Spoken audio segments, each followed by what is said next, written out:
ಇನ್ನ bachelor of public administration course 105 personal administration ಕೋರ್ಸಿಂದ unit 1 concept, nature and scope of personal administration ಬಗ್ಗೆ ತಿಳಿಯುತ್ತಿದ್ದೇವೆ. ಇದರ ಸ್ಟ್ರಕ್ಚರ್ ಬಂದು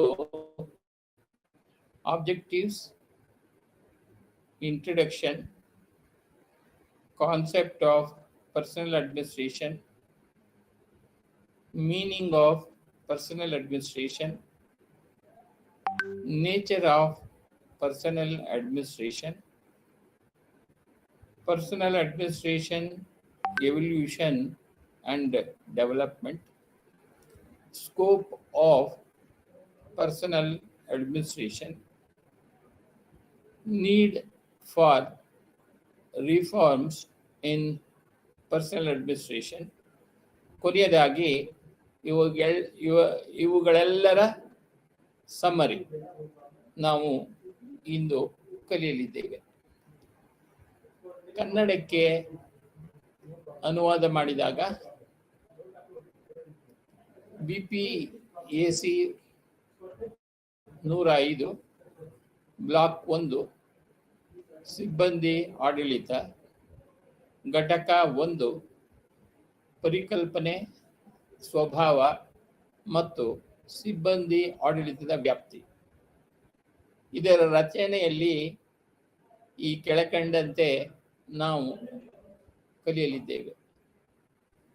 ಇದರ ಉದ್ದೇಶಗಳು, ಇದರ ಪರಿಚಯ, ಸಿಬ್ಬಂದಿ ಆಡಳಿತದ ಪರಿಕಲ್ಪನೆ, ಸಿಬ್ಬಂದಿ ಆಡಳಿತದ ಅರ್ಥ, ಸಿಬ್ಬಂದಿ ಆಡಳಿತದ ಸ್ವರೂಪ, ಸಿಬ್ಬಂದಿ ಆಡಳಿತ, ಇದರ ವಿಕಾಸ ಮತ್ತು ಅಭಿವೃದ್ಧಿ, ಸಿಬ್ಬಂದಿ ಆಡಳಿತದ ವ್ಯಾಪ್ತಿ ಹಾಗೂ ಸಿಬ್ಬಂದಿ ಆಡಳಿತದಲ್ಲಿ ಸುಧಾರಣೆಗಳ ಅಗತ್ಯ. ಕೊನೆಯಲ್ಲಿ ಪ್ಯಾರಾ 1 ರಿಂದ 1.5 ವರೆಗೆ ನಾವು ಕಲಿತ ಪಾಠದ ಸಾರಾಂಶವನ್ನು ನಾವು ಕೊನೆಯಲ್ಲಿ ತಿಳಿಯಲಿದ್ದೇವೆ. ಉದ್ದೇಶಗಳು. ನಾವು ಇಂದು ಈ ಕೆಳಗಿನವುಗಳನ್ನು ಕಲಿಯಲಿದ್ದೇವೆ. ಸಿಬ್ಬಂದಿ ಆಡಳಿತದ ಪರಿಕಲ್ಪನೆ, ಸಿಬ್ಬಂದಿ ಆಡಳಿತದ ಸ್ವರೂಪ ಮತ್ತು ಅರ್ಥ, ಸಿಬ್ಬಂದಿ ಆಡಳಿತದ ವಿಕಾಸ ಮತ್ತು ಅಭಿವೃದ್ಧಿ, ಸಿಬ್ಬಂದಿ ಆಡಳಿತದ ವ್ಯಾಪ್ತಿ ಮತ್ತು ಸಿಬ್ಬಂದಿ ಆಡಳಿತವನ್ನು ಸುಧಾರಿಸಲು ಅಗತ್ಯ ಕ್ರಮಗಳು ಯಾವ್ಯಾವು ಎಂಬುದರ ಬಗ್ಗೆ ನಾವು ಇಂದು ಕಲಿಯಲಿದ್ದೇವೆ. ಇಂಟ್ರಡಕ್ಷನ್ ಅಂದರೆ ಪರಿಚಯ. ವ್ಯವಸ್ಥಿತ ಯೋಜನೆ, ಸರಿಯಾದ ಶಿಕ್ಷಣ ಮತ್ತು ಸಾಕಷ್ಟು ತರಬೇತಿಯ ಮೂಲಕ ಮಾನವ ಸಂಪನ್ಮೂಲ ಅಥವಾ ಸಿಬ್ಬಂದಿ ಸಂಪನ್ಮೂಲಗಳಾಗಿ ಪರಿವರ್ತಿಸುವ ಯಾವುದೇ ಸಂಸ್ಥೆಗೆ ಜನರು ಅತ್ಯಗತ್ಯ. ಸಂಸ್ಥೆಯ ಯಶಸ್ವಿ ಕಾರ್ಯನಿರ್ವಹಣೆಯು ಅದರ ಮಾನವ ಶಕ್ತಿಯನ್ನು ಅವಲಂಬಿಸಿರುತ್ತದೆ ಮತ್ತು ನಾಯಕತ್ವದ ಗುಣಮಟ್ಟ, ಮಾನವ ಸಂಪನ್ಮೂಲ ಅಥವಾ ಮಾನವ ಬಂಡವಾಳದ ಅಭಿವೃದ್ಧಿ ಇಲ್ಲದೆ ಸಂಸ್ಥೆಯ ಗುರಿಗಳು ಮತ್ತು ಉದ್ದೇಶಗಳನ್ನು ಸಾಧಿಸಲಾಗುವುದಿಲ್ಲ. ಮಾನವ ಬಂಡವಾಳವನ್ನು ಸಮಾಜದಲ್ಲಿನ ಜನರ ಜ್ಞಾನ, ಕೌಶಲ್ಯ ಮತ್ತು ಯೋಗ್ಯತೆಯ ಒಟ್ಟು ಮೊತ್ತ ಎಂದು ನಾವು ವ್ಯಾಖ್ಯಾನಿಸಬಹುದು. ಮಾನವ ಸಂಪನ್ಮೂಲ ಅಭಿವೃದ್ಧಿಯು ಅಭಿವೃದ್ಧಿಶೀಲ ರಾಷ್ಟ್ರಗಳಿಗೆ ಭಾರತದ ಹಾಗೆ ದೊಡ್ಡ ಸವಾಲಾಗಿದೆ. ಮಾನವ ಸಂಪನ್ಮೂಲವನ್ನು ಅಭಿವೃದ್ಧಿಪಡಿಸಲು ಮಾನವ ಶಕ್ತಿ ಯೋಜನೆ ಒಂದು ಪ್ರಮುಖ ಸಾಧನವಾಗಿದೆ. ಮಾನವ ಶಕ್ತಿ ಯೋಜನೆಯಲ್ಲಿನ ಹೂಡಿಕೆಗಳು ಸರ್ಕಾರದಿಂದ ಅಥವಾ ಖಾಸಗಿ ಸಂಸ್ಥೆಯಿಂದ ಮಾಡಲ್ಪಟ್ಟಿದೆ. ಅದು ವ್ಯಕ್ತಿಗೆ ಸೇರಿದ್ದು ಮತ್ತು ಸವಕಳಿಯಾಗುವುದಿಲ್ಲ. ವಾಸ್ತವವಾಗಿ ಅವು ಕಾಲಾನಂತರದಲ್ಲಿ ಹೆಚ್ಚಾಗುತ್ತವೆ. ಹೀಗಾಗಿ ಮಾನವ ಸಂಪನ್ಮೂಲವು ಸಂಸ್ಥೆಗೆ ಲಭ್ಯವಿರುವ ಎಲ್ಲ ಸಂಪನ್ಮೂಲಗಳ ಪ್ರಮುಖ ಭಾಗವಾಗಿದೆ. ಹಣಕಾಸಿನ ಸಂಪನ್ಮೂಲಗಳು ಅಂದರೆ ಆದಾಯ, ಹೂಡಿಕೆ ಮತ್ತು ಲಾಭಗಳು. ಭೌತಿಕ ಸಂಪನ್ಮೂಲಗಳು ಅಂದರೆ ಕೆಲಸದ ಸ್ಥಳ, ಯಂತ್ರೋಪಕರಣಗಳು ಇತ್ಯಾದಿ. ಮತ್ತು ತಾಂತ್ರಿಕ ಸಂಪನ್ಮೂಲಗಳು ಎಂದರೆ ಕಂಪ್ಯೂಟರ್ ಮತ್ತು ಸಾಫ್ಟ್ವೇರ್ಗಳ ಬಳಕೆ ಸಹ ಬಹಳ ಮುಖ್ಯವಾದರೂ ಇದು ಮಾನವ ಸಂಪನ್ಮೂಲವಾಗಿದೆ. ಇದು ಅತ್ಯಂತ ಪ್ರಮುಖವಾಗಿದೆ, ಏಕೆಂದರೆ ಅದು ಎಲ್ಲವನ್ನೂ ಉತ್ಪಾದಿಸುತ್ತದೆ. ಇತರ ಸಂಪನ್ಮೂಲಗಳು ಮಾನವ ಸಂಪನ್ಮೂಲದ ಸಮರ್ಪಕ ಬಳಕೆ ಸ್ವಯಂಚಾಲಿತವಾಗಿ ಆರ್ಥಿಕ, ಭೌತಿಕ ಮತ್ತು ತಾಂತ್ರಿಕ ಸಂಪನ್ಮೂಲಗಳ ಅತ್ಯುತ್ತಮ ಬಳಕೆಗೆ ಕಾರಣವಾಗುತ್ತದೆ. ಯಾವುದೇ ಸಂಸ್ಥೆಯು ತನ್ನ ಎಲ್ಲ ಸಂಪನ್ಮೂಲಗಳ ಪರಿಣಾಮಕಾರಿ ನಿರ್ವಹಣೆ ಇಲ್ಲದೆ ಅಪೇಕ್ಷಿತ ಗುರಿಗಳನ್ನು ಸಾಧಿಸಲು ಸಾಧ್ಯವಿಲ್ಲ. ಆದರೆ ಮಾನವ ಬಂಡವಾಳದ ನಿರ್ವಹಣೆ ಅತ್ಯಂತ ಅವಶ್ಯಕ ಅಂಶವಾಗಿದೆ. ಒಂದು ಸಂಸ್ಥೆಯಲ್ಲಿ ಸಿಬ್ಬಂದಿ ಆಡಳಿತವು ಮಾನವ ಸಂಪನ್ಮೂಲಗಳ ನಿರ್ವಹಣೆಯೊಂದಿಗೆ ವ್ಯವಹರಿಸುವಾಗ ಅದರ ಪರಿಕಲ್ಪನೆ, ಸ್ವರೂಪ, ವ್ಯಾಪ್ತಿ ಮತ್ತು ಅಭಿವೃದ್ಧಿಯ ಅಧ್ಯಯನವು ಪ್ರಾಮುಖ್ಯತೆಯನ್ನು ಪಡೆದುಕೊಳ್ಳುತ್ತದೆ. 1.2 ಕಾನ್ಸೆಪ್ಟ್ ಆಫ್ ಪರ್ಸನಲ್ ಅಡ್ಮಿನಿಸ್ಟ್ರೇಷನ್ ಅಂದರೆ ಸಿಬ್ಬಂದಿ ಆಡಳಿತದ ಪರಿಕಲ್ಪನೆ. ಸರ್ಕಾರದ ಅಭಿವೃದ್ಧಿ ಮತ್ತು ಕಲ್ಯಾಣ ಕಾರ್ಯಗಳು ಅದರ ಆಡಳಿತ ಸಂಸ್ಥೆಯ ವಿಸ್ತರಣೆಗೆ ಕಾರಣವಾಗಿವೆ. ಸಂಸ್ಥೆಗಳ ಜವಾಬ್ದಾರಿಗಳು ಮತ್ತು ಚಟುವಟಿಕೆಗಳು ಸಾರ್ವಜನಿಕ ಅಥವಾ ಖಾಸಗಿಯಾಗಿ ಗುಣಿಸಿದಾಗ ಸಿಬ್ಬಂದಿಗಳ ಮೇಲಿನ ಬೇಡಿಕೆಗಳು ಅವರ ಕರ್ತವ್ಯಗಳ ಸಮರ್ಥ ನಿರ್ವಹಣೆಯ ದೃಷ್ಟಿಯಿಂದ ಕೂಡ ಇರುತ್ತದೆ. ಹೀಗಾಗಿ ಸಿಬ್ಬಂದಿ ಆಡಳಿತದ ಅಪಾಯವು ಸ್ಥಿರತೆಯನ್ನು ಖಚಿತಪಡಿಸುವುದು, ಸಂಸ್ಥೆಯ ಯಶಸ್ಸಿಗೆ ಕೊಡುಗೆ ನೀಡುವ ಮತ್ತು ಗ್ರಾಹಕರು, ಬಳಕೆದಾರರು ಮತ್ತು ಸಮಾಜದಲ್ಲಿನ ಜನರ ಹೆಚ್ಚುತ್ತಿರುವ ಬೇಡಿಕೆಗಳನ್ನು ಪೂರೈಸುವ ಜನರ ಮೂಲ ಸಿಬ್ಬಂದಿ ಆಡಳಿತದ ಪರಿಕಲ್ಪನೆಯನ್ನು ಅರ್ಥ ಮಾಡಿಕೊಳ್ಳಲು ಪದದ ಅರ್ಥ ಮತ್ತು ಸ್ವರೂಪವನ್ನು ಮೊದಲು ಅರ್ಥ ಮಾಡಿಕೊಳ್ಳುವುದು ನಮಗೆಲ್ಲರಿಗೂ ಅವಶ್ಯಕವಾಗಿದೆ. ಮೀನಿಂಗ್ ಆಫ್ ಪರ್ಸನಲ್ ಅಡ್ಮಿನಿಸ್ಟ್ರೇಷನ್ ಅಂದರೆ ಸಿಬ್ಬಂದಿ ಆಡಳಿತದ ಅರ್ಥ. ಪ್ರತಿ ಸಂಸ್ಥೆಗೆ ಮತ್ತು ಪ್ರತಿಯೊಂದು ರೀತಿಯ ಸಾಂಸ್ಥಿಕ ಪ್ರಯತ್ನಗಳಿಗೆ ಸಿಬ್ಬಂದಿ ಆಡಳಿತವು ನಿರ್ಣಾಯಕ ಪ್ರಾಮುಖ್ಯತೆಯನ್ನು ಹೊಂದಿದೆ. ಸಿಬ್ಬಂದಿ ಆಡಳಿತವು ಕೆಲಸದಲ್ಲಿರುವ ಜನರು ಮತ್ತು ಸಂಸ್ಥೆಯೊಳಗಿನ ಅವರ ಸಂಬಂಧಗಳು ಮತ್ತು ಇತರ ಸಂಸ್ಥೆಗಳೊಂದಿಗೆ ಸಂಬಂಧಿಸಿದೆ. ಇದು ಮಾನವ ಸಂಪನ್ಮೂಲದೊಂದಿಗೆ ಸಂಸ್ಥೆಯ ಪರಸ್ಪರ ಕ್ರಿಯೆಯ ಸಂಪೂರ್ಣ ವರ್ಣಪಟಲವನ್ನು ಸೂಚಿಸುತ್ತದೆ. ನೇಮಕಾತಿ ಚಟುವಟಿಕೆಯಿಂದ ನಿವೃತ್ತಿ ಪ್ರಕ್ರಿಯೆಯವರೆಗೆ ಇದು ಸಿಬ್ಬಂದಿ ಯೋಜನೆ ಮತ್ತು ಒಳಗೊಂಡಿರುತ್ತದೆ. ಇದರ ಮುನ್ಸೂಚನೆ, ಮಾನವ ಕಾರ್ಯಕ್ಷಮತೆಯ ಮೌಲ್ಯಮಾಪನ, ಆಯ್ಕೆ ಮತ್ತು ಸಿಬ್ಬಂದಿ ತರಬೇತಿ ಮತ್ತು ಅಭಿವೃದ್ಧಿ, ಹಾಗೆಯೇ ನಿರ್ವಹಣೆ ಮತ್ತು ಕಾರ್ಯಕ್ಷಮತೆ ಮತ್ತು ಉತ್ಪಾದಕೆಯ ಸುಧಾರಣೆ.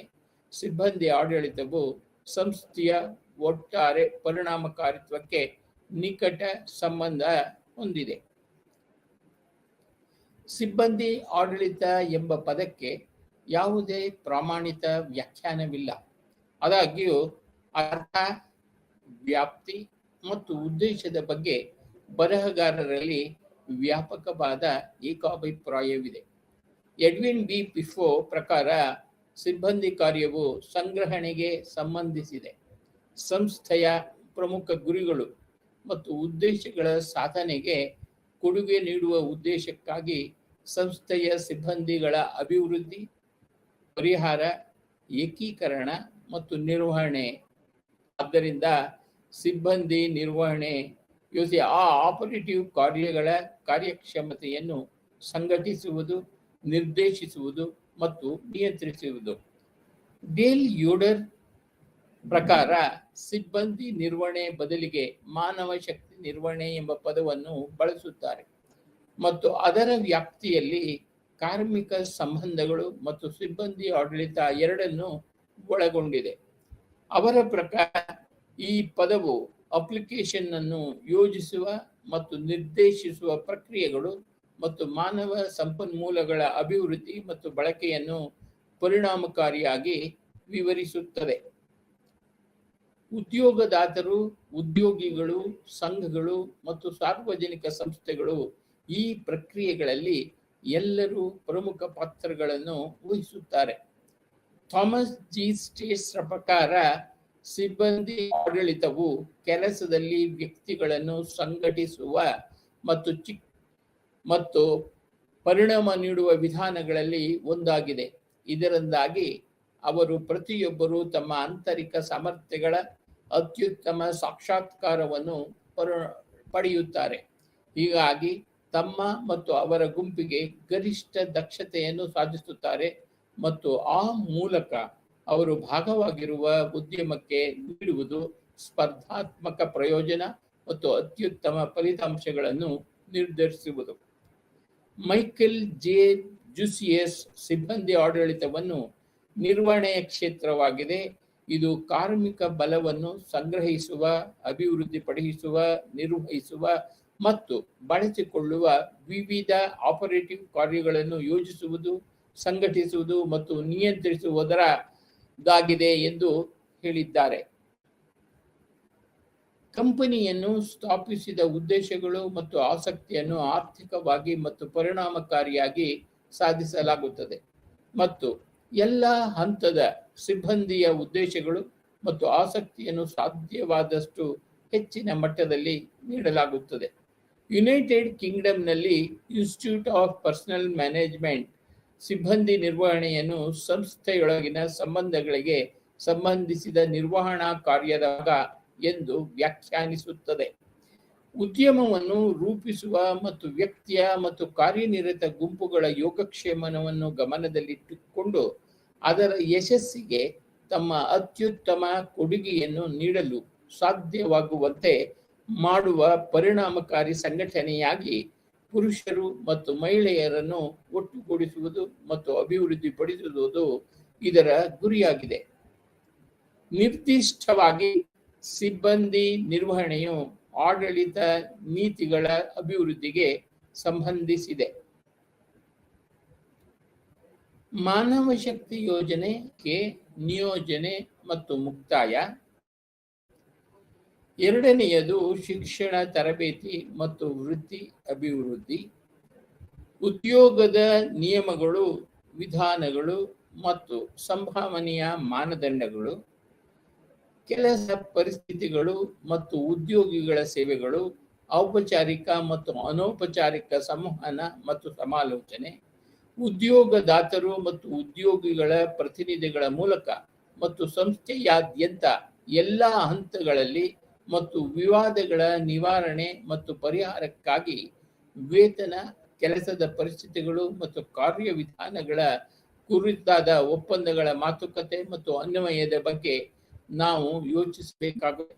ಹೀಗಾಗಿ ಸಿಬ್ಬಂದಿ ಆಡಳಿತವು ಸಂಸ್ಥೆಯೊಳಗಿನ ಸಿಬ್ಬಂದಿಯ ನೇಮಕಾತಿ, ಉದ್ಯೋಗ, ತರಬೇತಿ, ಶಿಸ್ತಿನ ಕ್ರಮಗಳು, ವಿತ್ತೀಯ ಮತ್ತು ವಿತ್ತೀಯವಲ್ಲದ ಪ್ರೋತ್ಸಾಹ ಮತ್ತು ನಿವೃತ್ತಿ ಪ್ರಯೋಜನಗಳೊಂದಿಗೆ ವ್ಯವಹರಿಸುತ್ತದೆ ಎಂದು ನಾವು ಹೇಳಬಹುದು.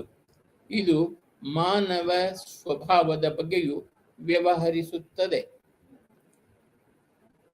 ಸಂಸ್ಥೆಯಲ್ಲಿ ಸಂಬಂಧಗಳು ಸಂಸ್ಥೆಯೊಳಗಿನ ಮಾನವರ ನಡುವಿನ ಪರಸ್ಪರ ಕ್ರಿಯೆ ಮತ್ತು ಸಂಸ್ಥೆಯೊಂದಿಗೆ ಮಾನವರ ಪರಸ್ಪರ ಕ್ರಿಯೆ. ಸಿಬ್ಬಂದಿ ಆಡಳಿತ ಸಂಸ್ಥೆಯಲ್ಲಿ ನೀತಿ ನಿರೂಪಣೆ, ಯೋಜನೆ, ನೀತಿ ಅನುಷ್ಠಾನ, ಸಾಮಾಜಿಕ ಬದಲಾವಣೆ, ಆಧುನೀಕರಣ, ಆಡಳಿತ ಸುಧಾರಣೆಗಳು ಮತ್ತು ಸಾರ್ವಜನಿಕ ಸಂಬಂಧಗಳಿಗೆ ಸಂಬಂಧಿಸಿದ ಎಲ್ಲ ಚಟುವಟಿಕೆಗಳು ಮತ್ತು ಕಾರ್ಯಗಳನ್ನು ಒಳಗೊಂಡಿದೆ. ಕನಿಷ್ಠ ನಿಧಿ ಮತ್ತು ತಂತ್ರಜ್ಞಾನದ ವ್ಯರ್ಥದೊಂದಿಗೆ ಗರಿಷ್ಠ ಫಲಿತಾಂಶಗಳನ್ನು ಸಾಧಿಸಲು ಮಾನವ ಸಂಪನ್ಮೂಲಗಳ ಅತ್ಯುತ್ತಮ ಬಳಕೆಯನ್ನು ಇದು ಗುರಿಪಡಿಸುತ್ತದೆ. ಸಿಬ್ಬಂದಿ ಆಡಳಿತವನ್ನು ವಿವಿಧ ರೀತಿಯಲ್ಲಿ ಸಿಬ್ಬಂದಿ ನಿರ್ವಹಣೆ, ಕಾರ್ಮಿಕ ಸಂಬಂಧಗಳು, ಮಾನವ ಶಕ್ತಿ ನಿರ್ವಹಣೆ, ಮಾನವ ಸಂಪನ್ಮೂಲ ನಿರ್ವಹಣೆ ಮತ್ತು ಕಾರ್ಮಿಕ ಕಲ್ಯಾಣ ನಿರ್ವಹಣೆ ಎಂದು ಕರೆಯಲಾಗುತ್ತದೆ. ಆದಾಗ್ಯೂ ಸಿಬ್ಬಂದಿ ಆಡಳಿತ ಎಂಬ ಪದವು ವಿಶಾಲವಾದ ಅರ್ಥವನ್ನು ಸೂಚಿಸುತ್ತದೆ. ಇದು ಸಿಬ್ಬಂದಿ ನಿರ್ವಹಣೆ ಮತ್ತು ಕೈಗಾರಿಕಾ ಸಂಬಂಧಗಳನ್ನು ಒಳಗೊಂಡಿದೆ. ಅನೇಕ ಬಾರಿ ಕಾರ್ಮಿಕ ಸಂಬಂಧಗಳು ಮತ್ತು ಕೈಗಾರಿಕಾ ಸಂಬಂಧಗಳು ಎಂಬ ಪದವನ್ನು ಸಿಬ್ಬಂದಿ ಆಡಳಿತದೊಂದಿಗೆ ಪರ್ಯಾಯವಾಗಿ ಬಳಸಲಾಗುತ್ತದೆ. ಅವುಗಳ ನಡುವೆ ವ್ಯತ್ಯಾಸವನ್ನು ಗುರುತಿಸುವುದು ಯಾವಾಗಲೂ ಉತ್ತಮವಾಗಿದೆ. ಕಾರ್ಮಿಕ ಸಂಬಂಧಗಳು ಎಂಬ ಪದವು ಪ್ರಾಥಮಿಕವಾಗಿ ನಿರ್ವಹಣೆ ಮತ್ತು ಸಂಘಟಿತ ಕಾರ್ಮಿಕರ ನಡುವಿನ ಸಂಬಂಧವನ್ನು ಸೂಚಿಸುತ್ತದೆ. ಇದು ಯೂನಿಯನ್ಗಳು ಮತ್ತು ವ್ಯಾಪಾರ ಏಜೆಂಟ್ಗಳೊಂದಿಗಿನ ಭಿನ್ನಾಭಿಪ್ರಾಯಗಳನ್ನು ನಿಭಾಯಿಸುವುದರೊಂದಿಗೆ ವ್ಯವಹರಿಸುತ್ತದೆ. ಕೆಲವು ಸಂಸ್ಥೆಗಳು ಕಾರ್ಮಿಕ ಸಂಬಂಧಗಳ ಅಧಿಕಾರಿ ಅಥವಾ ನಿರ್ದೇಶಕರನ್ನು ಹೊಂದಿದ್ದು, ಅವರ ಪ್ರಾಥಮಿಕ ಕಾರ್ಯವು ತಮ್ಮ ವ್ಯವಹಾರಗಳಲ್ಲಿ ಉನ್ನತ ನಿರ್ವಹಣೆಗೆ ಸಲಹೆ ಮತ್ತು ಸಹಾಯ ಮಾಡುವುದು. ಒಕ್ಕೂಟದ ಪ್ರತಿನಿಧಿಯೊಂದಿಗೆ ಈ ಅಧಿಕಾರಿ ಸಿಬ್ಬಂದಿ ನಿರ್ವಾಹಕರಿಗೆ ವರದಿ ಮಾಡಬಹುದು ಅಥವಾ ಮಾಡದಿರಬಹುದು.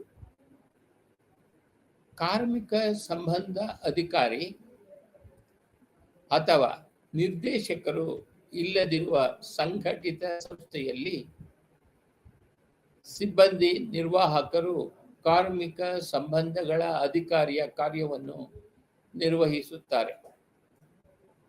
ಸಿಬ್ಬಂದಿ ಆಡಳಿತವು ಗುರಿಯನ್ನು ಹೊಂದಿದೆ. ಆ ಗುರಿಗಳೆಂದರೆ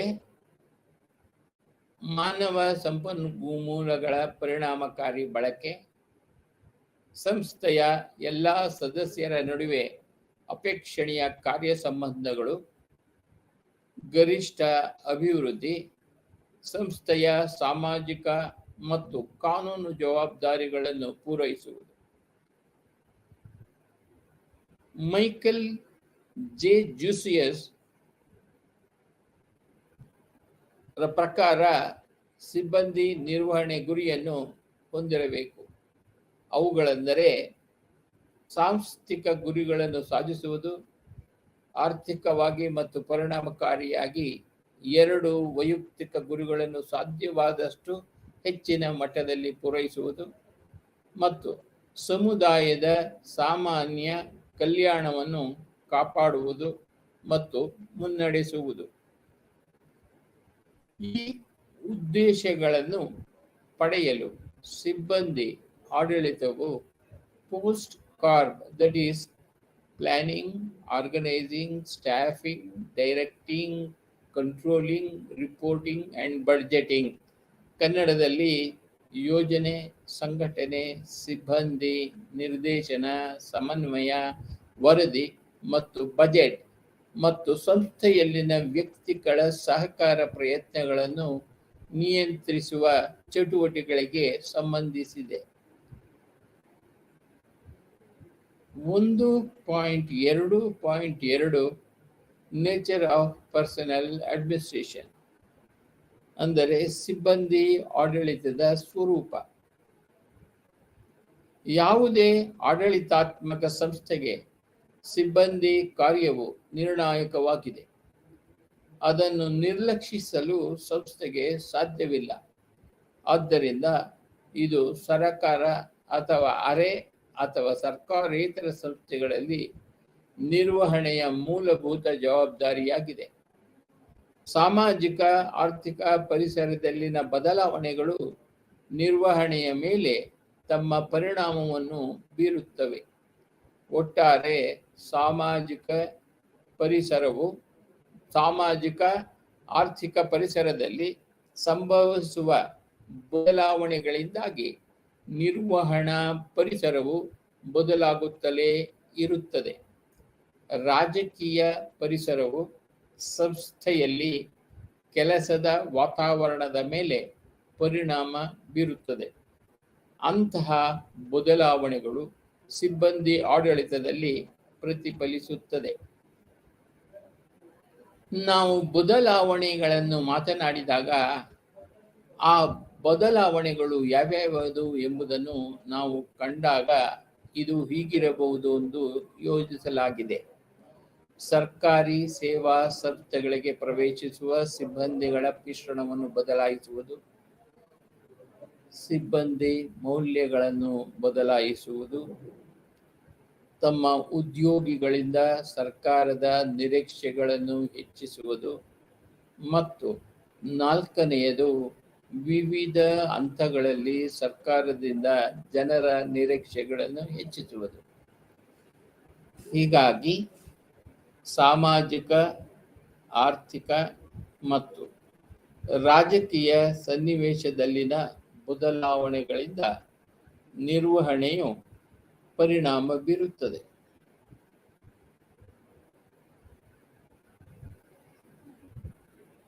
ವಾಸ್ತವವಾಗಿ ಇದು ಈ ಬದಲಾವಣೆಗಳೊಂದಿಗೆ ಮುಂದುವರಿಯಬೇಕು. ಪರಿಶಿಷ್ಟ ಜಾತಿಗಳು, ಬುಡಕಟ್ಟುಗಳು ಮತ್ತು ಇತರ ಆರ್ಥಿಕವಾಗಿ ಹಿಂದುಳಿದ ವರ್ಗಗಳಿಂದ ಹೆಚ್ಚಿನ ಸಂಖ್ಯೆಯಲ್ಲಿ ಸರ್ಕಾರಕ್ಕೆ ಸೇರುತ್ತಿದ್ದಾರೆ.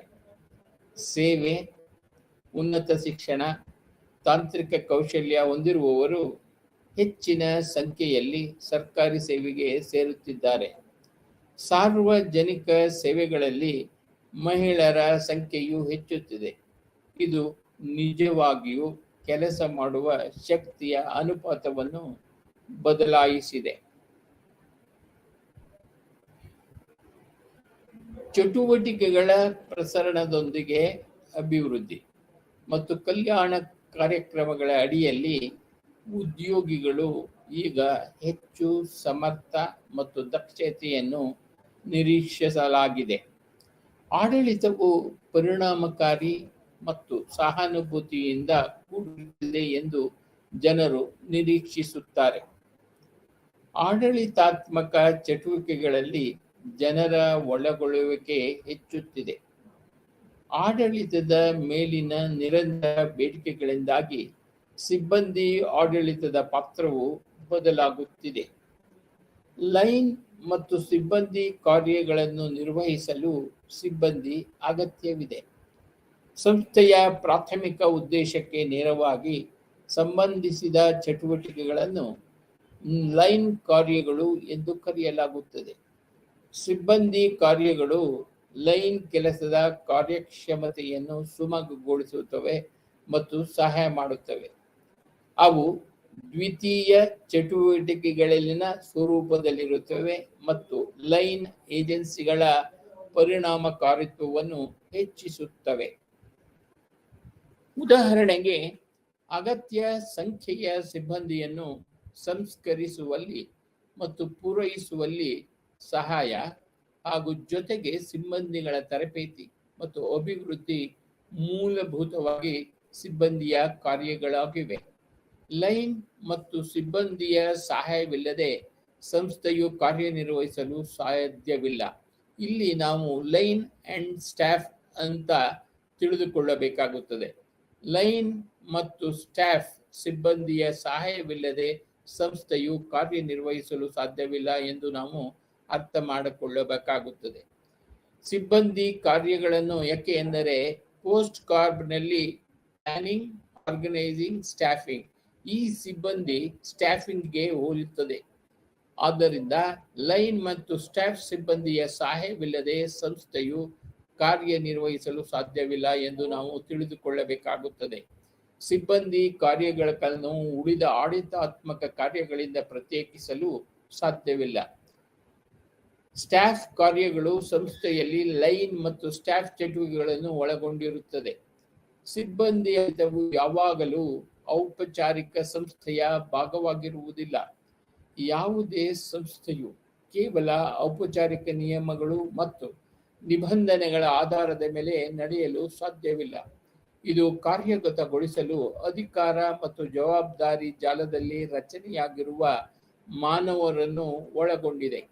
ಸಾಂಸ್ಥಿಕ ಉದ್ದೇಶಗಳ ನೆರವೇರಿಕೆಗಾಗಿ ಕಾರ್ಯಗಳು ಮತ್ತು ಚಟುವಟಿಕೆಗಳು ಈ ಔಪಚಾರಿಕ ರಚನೆಯು ಪೂರಕವಾಗಿದೆ, ಬೆಂಬಲಿತವಾಗಿದೆ ಅಥವಾ ಕೆಲವೊಮ್ಮೆ ಅಡ್ಡಿಪಡಿಸುತ್ತದೆ ಮತ್ತು ಔಪಚಾರಿಕ ಸಂಸ್ಥೆಯೊಳಗಿನ ಬೆಳೆಯುವ ಅನೌಪಚಾರಿಕ ಸಂಸ್ಥೆಯ ಸಹ ತೆಗೆದುಕೊಳ್ಳುತ್ತದೆ.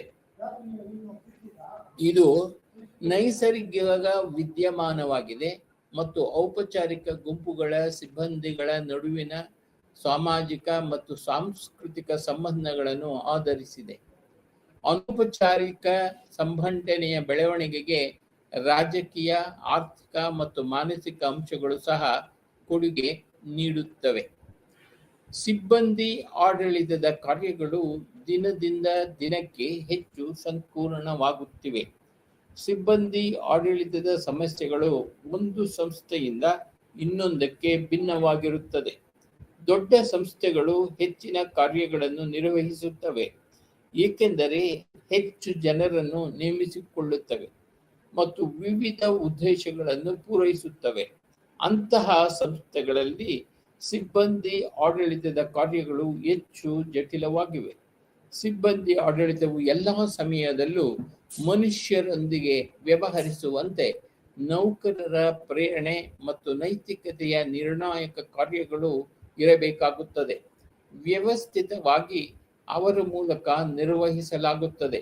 ಇದು ಜನರ ಹೆಚ್ಚುತ್ತಿರುವ ಅಗತ್ಯಗಳನ್ನು ಪೂರೈಸಿರಬೇಕಾಗುತ್ತದೆ, ಜೊತೆಗೆ ತನ್ನ ಉದ್ಯೋಗಿಗಳ ಹೆಚ್ಚುತ್ತಿರುವ ನಿರೀಕ್ಷೆಗಳನ್ನು ಅದು ಪೂರೈಸಬೇಕಾಗುತ್ತದೆ.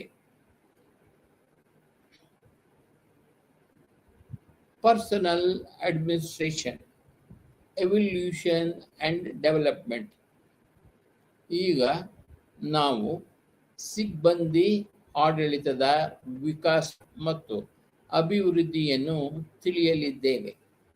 ಯುನೈಟೆಡ್ ಕಿಂಗ್ಡಮ್ ಮತ್ತು ಯುನೈಟೆಡ್ ಸ್ಟೇಟ್ಸ್ ಆಫ್ ಅಮೆರಿಕಾನಲ್ಲಿ ಸಿಬ್ಬಂದಿ ಆಡಳಿತದ ವಿಕಸನ ಮತ್ತು ಅಭಿವೃದ್ಧಿ ಹೆಚ್ಚಾಗಿ ಸ್ವಯಂ ಪ್ರೇರಿತವಾಗಿದೆ. ಭಾರತದಲ್ಲಿ ಸಿಬ್ಬಂದಿ ಆಡಳಿತದ ಬೆಳವಣಿಗೆಯು ಸರ್ಕಾರವು ಮಾಡಿದ ವ್ಯವಸ್ಥಿತ ಪ್ರಯತ್ನಗಳಿಗೆ ಕಾರಣವಾಗಿದೆ. ಪಶ್ಚಿಮದಲ್ಲಿ ಸಿಬ್ಬಂದಿ ನಿರ್ವಹಣಾ ಕ್ಷೇತ್ರದಲ್ಲಿನ ಪ್ರವರ್ತಕ ಕೆಲಸವು ಕಲ್ಯಾಣದ ಪರಿಕಲ್ಪನೆಯೊಂದಿಗೆ ವ್ಯವಸ್ಥಾಪಕರ ಕಾಳಜಿಯಿಂದ ಪ್ರೇರಿಸಲ್ಪಟ್ಟಿದೆ. ಭಾರತದಲ್ಲಿ ವ್ಯವಸ್ಥಿತವಲ್ಲದ ನೇಮಕಾತಿ ಅಭ್ಯಾಸಗಳು, ಬೆಳೆಯುತ್ತಿರುವ ಕಾರ್ಮಿಕ ಅಶಾಂತಿ ಮತ್ತು ಉತ್ಪಾದನೆಯ ನಷ್ಟವು ಸಿಬ್ಬಂದಿ ನಿರ್ವಹಣೆಯಲ್ಲಿ ಹೆಚ್ಚಿನ ಆಸಕ್ತಿಯನ್ನು ಪ್ರಾರಂಭಿಸಿದೆ. ಯುನೈಟೆಡ್ ಕಿಂಗ್ಡಮ್ನಲ್ಲಿ ಸಿಬ್ಬಂದಿ ಆಡಳಿತವು ಕಲ್ಯಾಣದ ಪರಿಕಲ್ಪನೆಯಲ್ಲಿ ಅದರ ಮೂಲವನ್ನು ಹೊಂದಿದ್ದು ಆಧುನಿಕ ಸಿಬ್ಬಂದಿ ಆಡಳಿತವನ್ನು ಸ್ಥಾಪಿಸಲು ಬಯಸಿದೆ. ಕೆಲವು ಪ್ರಬುದ್ಧ ಉದ್ಯಮಗಳು ಪ್ರತಿಪಾದಿಸಿದ್ದಾರೆ ಮತ್ತು ಅಭ್ಯಾಸವನ್ನು ಸಹ ಮಾಡಿರುತ್ತಾರೆ. ಸಿಬ್ಬಂದಿ ನಿರ್ವಹಣೆಯ ಪದವು ವಾಸ್ತವವಾಗಿ United States of America Frederick Winslow ಟೇಲರ್ಸ್ನ ವೈಜ್ಞಾನಿಕ ನಿರ್ವಹಣೆಯಲ್ಲಿ ಹುಟ್ಟಿಕೊಂಡಿತು. ವಾಸ್ತವವಾಗಿ ಸಿಬ್ಬಂದಿ ಆಡಳಿತದ ಅಭಿವೃದ್ಧಿಗೆ ಅಡಿಪಾಯ ಹಾಕಿದೆ. ಎಲ್ಟನ್ ಮೇಯೋ ಅವರ ಹಾಥಾರ್ನ್ ಪ್ರಯೋಗಗಳು ಮತ್ತು ಮಾನವ ಸಂಬಂಧಗಳ ಆಂದೋಲನದಿಂದ ಸಿಬ್ಬಂದಿ ಆಡಳಿತಕ್ಕೆ ಪ್ರಮುಖವಾದ ಪ್ರಗತಿಯು ಬಂದಿದೆ. ಈ ಪ್ರಯೋಗಗಳು ಉದ್ಯೋಗಿಗಳನ್ನು ಅರ್ಥ ಮಾಡಿಕೊಳ್ಳುವ ದೃಷ್ಟಿಯಿಂದ ಸಮಾಜಶಾಸ್ತ್ರ, ಮನೋವಿಜ್ಞಾನ, ಕೈಗಾರಿಕಾ ಮನೋವಿಜ್ಞಾನ ಮತ್ತು ಸಾಮಾಜಿಕ ಮನೋವಿಜ್ಞಾನದ ವಿಭಾಗಗಳನ್ನು ಬಳಸಲು ದಾರಿ ಮಾಡಿಕೊಟ್ಟಿದೆ ಮತ್ತು ಸಾಂಸ್ಥಿಕ ನಡವಳಿಕೆ ಮತ್ತು ಪ್ರೇರಕ ವಿಧಾನದ ಮೂಲಕ ಅವರ ಮೇಲೆ ಪ್ರಭಾವ ಬೀರುವುದು. ಇದೆಲ್ಲವೂ ಸಿಬ್ಬಂದಿ ನಿರ್ವಹಣೆಯ ಸಿದ್ಧಾಂತ ಮತ್ತು ಅಭ್ಯಾಸದ ಕ್ರಮೇಣ ವಿಕಾಸ ಮತ್ತು ಅಭಿವೃದ್ಧಿಗೆ ಕಾರಣವಾಗಿದೆ.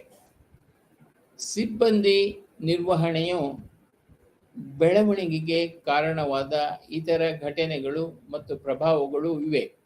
ಸಾಮೂಹಿಕ ಉತ್ಪಾದನೆ, ಸಾಮೂಹಿಕ ವಿತರಣೆ ಮತ್ತು ಸಾಮೂಹಿಕ ಹಣಕಾಸು ಮುಂತಾದ ವಿವಿಧ ಕ್ರಾಂತಿಕಾರಿ ಪರಿಕಲ್ಪನೆಗಳು ಕೈಗಾರಿಕಾ ಮತ್ತು ವ್ಯಾಪಾರ ಸಾಮ್ರಾಜ್ಯಗಳಿಂದ ವಿಕಸನಗೊಂಡವು. ವಿಶ್ವ ಯುದ್ಧಗಳ ಸಮಯದಲ್ಲಿ ಕಾರ್ಮಿಕರ ಕೊರತೆ ಮತ್ತು ವಿವಿಧ ಕಾರ್ಮಿಕರ ಸಮಸ್ಯೆಗಳು ಸವಾಲನ್ನು ಒಡ್ಡಿದ್ದವು. ನಿರ್ವಹಣೆಗೆ 1929ರಲ್ಲಿ ಗ್ರೇಟ್ ಎಕನಾಮಿಕ್ ಡಿಪ್ರೆಷನ್ ಸ್ಥಾಪನೆಯೊಂದಿಗೆ ದೊಡ್ಡ ವ್ಯಾಪಾರವು ತೀವ್ರ ಹಿನ್ನಡೆಯನ್ನು ಅನುಭವಿಸಿತು. ರಾಜ್ಯ, ಸಾರ್ವಜನಿಕ ಮತ್ತು ಕಾರ್ಮಿಕ ಸಂಘಗಳು ಸಮರ್ಥ ವೃತ್ತಿಪರ ನಿರ್ವಹಣೆಯ ಗುರಿಯನ್ನು ಹೊಂದಿದ್ದವು. ಅವರ ಬೇಡಿಕೆಗಳು ತ್ಯಾಜ್ಯದ ನಿರ್ಮೂಲನೆ ಮತ್ತು ಸಂಪನ್ಮೂಲಗಳ ಗರಿಷ್ಠ ಬಳಕೆ, ವಿಶೇಷವಾಗಿ ಮಾನವ ಸಂಪನ್ಮೂಲ ಸುತ್ತುತ್ತವೆ. ಯುನೈಟೆಡ್ ಸ್ಟೇಟ್ಸ್ ಆಫ್ ಅಮೆರಿಕಾನಲ್ಲಿನ ಈ ಎಲ್ಲ ಬೆಳವಣಿಗೆಗಳು ಜನರು ಅಥವಾ ಸಿಬ್ಬಂದಿಗಳ ನಿರ್ವಹಣೆಯು ಉತ್ಪಾದನೆಯ ನಿರ್ವಹಣೆಯಷ್ಟೇ ಮುಖ್ಯವಾಗಿದೆ ಎಂಬ ಅಂಶವನ್ನು ಒತ್ತಿ ಹೇಳಿದೆ. ಹೀಗಾಗಿ ಕಾರ್ಮಿಕರ ಕಲ್ಯಾಣ ಕ್ಷೇತ್ರದಲ್ಲಿನ ಇತರ ಘಟನೆಗಳ ಹೊರತಾಗಿ ಉದ್ಯಮಶೀಲತೆಯ ಆಸಕ್ತಿಯು ಆಧುನಿಕ ಕ್ರಿಯಾತ್ಮಕ ಸಿಬ್ಬಂದಿ ಆಡಳಿತದ ವಿಕಾಸಕ್ಕೆ ಸ್ಫೂರ್ತಿಯ ಮೂಲವನ್ನು ಒದಗಿಸಿದೆ ಎಂದು ನಾವು ನೋಡಬಹುದು. ನಮ್ಮ ದೇಶದಲ್ಲಿ ಸಿಬ್ಬಂದಿ ನಿರ್ವಹಣೆಯ ವಿಕಾಸ ಮತ್ತು ಬೆಳವಣಿಗೆಯ ಇತಿಹಾಸವು ತುಂಬಾ ಹಳೆಯದಲ್ಲ. ಇದು ರಾಯಲ್ ಕಮಿಷನ್ ಆನ್ ಲೇಬರ್ ಆಗಿತ್ತು. ಇದು 1931ರಲ್ಲಿ ತಮ್ಮ ಕುಂದುಕೊರತೆಗಳನ್ನು ಪರಿಹರಿಸಲು, ಕಾರ್ಮಿಕರ ನೇಮಕಾತಿಯನ್ನು ನಿಭಾಯಿಸಲು, ಕಾರ್ಮಿಕ ಅಧಿಕಾರಿಗಳನ್ನು ನೇಮಿಸಲು ಶಿಫಾರಸು ಮಾಡಿತು. 1920ರ ಕೈಗಾರಿಕಾ ವಿವಾದಗಳು, ಕಾರ್ಮಿಕ ಸಮಸ್ಯೆಗಳು ಮತ್ತು ಸಿಬ್ಬಂದಿಗಳ ಉತ್ತೇಜನದ ವಿಷಯದಲ್ಲಿ ಯೋಚಿಸಲು ಸರ್ಕಾರ ಮತ್ತು ವ್ಯಾಪಾರಸ್ಥರನ್ನು ಒತ್ತಾಯಿಸಿತು. ಭಾರತದಲ್ಲಿ ಕಾರ್ಮಿಕ ಸಂಘಗಳ ನಿರ್ವಹಣೆ, ಮಾನ್ಯತೆ, ಉದ್ಯೋಗದಾತ ಮತ್ತು ಉದ್ಯೋಗಿ ಸಂಬಂಧಕ್ಕೆ ಹೊಸ ದೃಷ್ಟಿಕೋನವನ್ನು ನೀಡಿತು. ಟಾಟಾಗಳು, ಕ್ಯಾಲಿಕೋ ಮಿಲ್ಸ್, ಬ್ರಿಟಿಷ್ ಇಂಡಿಯಾ ಕಾರ್ಪೊರೇಷನ್ ಮುಂತಾದ ಉದ್ಯಮಗಳು 1920ರ ದಶಕದಲ್ಲಿಯೇ ಕಲ್ಯಾಣ ಅಧಿಕಾರಿಗಳನ್ನು ನೇಮಿಸಿದ್ದರು. ಈ ಕಾರ್ಮಿಕ ಕಲ್ಯಾಣ ಅಧಿಕಾರಿಗಳು ನೌಕರರ ಕುಂದುಕೊರತೆಗಳ ಪರಿಹಾರ ಕಾರ್ಯಗಳನ್ನು ನಿರ್ವಹಿಸಿದರು ಮತ್ತು ಕೈಗಾರಿಕಾ ಸಾಮರಸ್ಯವನ್ನು ಉತ್ತೇಜಿಸಿದರು. ಬಂಗಾಳದಲ್ಲಿ ಸರ್ಕಾರದ ಸಲಹೆಯ ಮೇರೆಗೆ ಭಾರತೀಯ ಜೂಟ್ ಮಿಲ್ಲಗಳ ಮಾಲೀಕರ ಸಂಘವು 1937ರಲ್ಲಿ ಮಿಲ್ಗಳೊಂದಿಗೆ ನೌಕರರ ಕುಂದುಕೊರತೆಗಳನ್ನು ಇತ್ಯರ್ಥಗೊಳಿಸಲು ಕಾರ್ಮಿಕ ಅಧಿಕಾರಿಯನ್ನು ನೇಮಿಸಿತು ಮತ್ತು 1939ರ ಹೊತ್ತಿಗೆ ಇನ್ನೂ 5 ಕಾರ್ಮಿಕ ಅಧಿಕಾರಿಗಳನ್ನು ನೇಮಿಸಲಾಯಿತು. ಭಾರತೀಯ engineering association, Indian tea association, engineering association of India ಮುಂತಾದ ಇತರ ಉದ್ಯೋಗದಾತರ ಸಂಘಗಳು ಸಹ ಕಾರ್ಮಿಕ ಅಧಿಕಾರಿಗಳನ್ನು ನೇಮಿಸುವಲ್ಲಿ ಭಾರತೀಯ ಸೆಣಬಿನ ಮಾಲೀಕರ ಸಂಘದ ಉದಾಹರಣೆಯನ್ನು ಅನುಸರಿಸುತ್ತವೆ. 1941ರಲ್ಲಿ ಭಾರತ ಸರ್ಕಾರ ಕಾರ್ಮಿಕ ಮತ್ತು ಉದ್ಯೋಗಿಗಳ ಪ್ರತಿನಿಧಿಗಳೊಂದಿಗೆ ತ್ರಿಪಕ್ಷೀಯ ಕಾರ್ಮಿಕ ಸಮ್ಮೇಳನವನ್ನು ಪ್ರಾರಂಭಿಸಿತು. ಏಕರೂಪದ ಕಾರ್ಮಿಕ ಶಾಸನವನ್ನು ಉತ್ತೇಜಿಸುವ ಸಲುವಾಗಿ ಕೈಗಾರಿಕಾ ವಿವಾದಗಳನ್ನು ಇತ್ಯರ್ಥಗೊಳಿಸುವ ವಿಧಾನವನ್ನು ನಿರ್ಧರಿಸುತ್ತದೆ ಮತ್ತು ದೇಶದ ಮೇಲೆ ಪರಿಣಾಮ ಬೀರುವ ಕೈಗಾರಿಕಾ ವಿಷಯಗಳಲ್ಲಿ ಸಮಾಲೋಚನೆಗಳನ್ನು ಉತ್ತೇಜಿಸಿತು.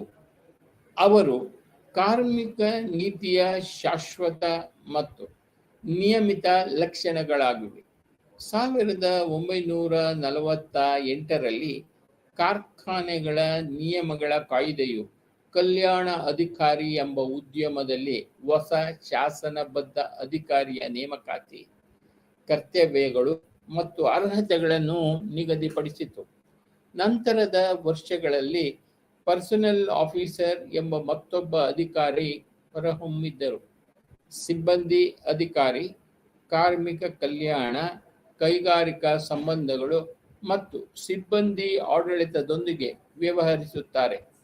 ಭಾರತದಲ್ಲಿನ ಅನೇಕ ಕಂಪನಿಗಳು ಈಗ ವಿಶೇಷ ಸಿಬ್ಬಂದಿ ವಿಭಾಗಗಳು ಮತ್ತು ಪೂರ್ಣ ಸಮಯದ ಸಿಬ್ಬಂದಿ ಅಧಿಕಾರಿಗಳನ್ನು ಉಸ್ತುವಾರಿ ಹೊಂದಿವೆ. ಈಗ ಸಿಬ್ಬಂದಿಗಳ ಸಂಖ್ಯೆ ಹೆಚ್ಚುತ್ತಿದೆ ಮತ್ತು ಅದಕ್ಕೆ ಅನುಗುಣವಾಗಿ ಸಿಬ್ಬಂದಿಯ ವೆಚ್ಚವೂ ಹೆಚ್ಚುತ್ತಿದೆ.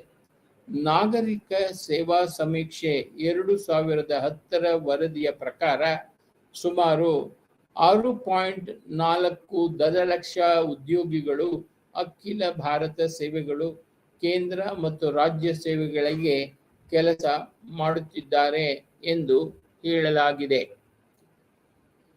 ಕಳೆದ 5 ವರ್ಷಗಳಲ್ಲಿ ಸಂಖ್ಯೆ ಹೆಚ್ಚುತ್ತಿದೆ.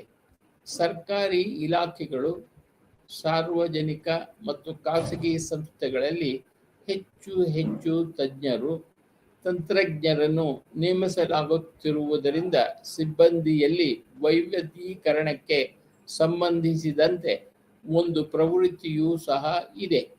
ಸಮಕಾಲೀನ ಸಿಬ್ಬಂದಿ ಸಂಸ್ಥೆಗೆ ಲಾಭವನ್ನು ಸಾಧಿಸುವ ಗುರಿಯನ್ನು ಹೊಂದಿದ್ದಾರೆ. ಉದ್ದೇಶವು ಲಾಭವನ್ನು ಗಳಿಸುವುದು, ಹಾಗೆಯೇ ಸಂಸ್ಥೆ ಮತ್ತು ಅದರ ಉದ್ಯೋಗಿಗಳಿಗೆ ಪ್ರಯೋಜನಗಳನ್ನು ಗಳಿಸುವುದು. ಸ್ಕೋಪ್ ಆಫ್ ಪರ್ಸನಲ್ ಅಡ್ಮಿನಿಸ್ಟ್ರೇಷನ್, ಸಿಬ್ಬಂದಿ ಆಡಳಿತದ ವ್ಯಾಪ್ತಿ. ಸಿಬ್ಬಂದಿ ಆಡಳಿತವು ಸಂಸ್ಥೆಯಲ್ಲಿ ವ್ಯಕ್ತಿಗಳು ಮತ್ತು ಗುಂಪುಗಳ ನಿರ್ವಹಣೆಯ ಎಲ್ಲ ಅಂಶಗಳನ್ನು ಸಂಯೋಜಿಸುತ್ತದೆ.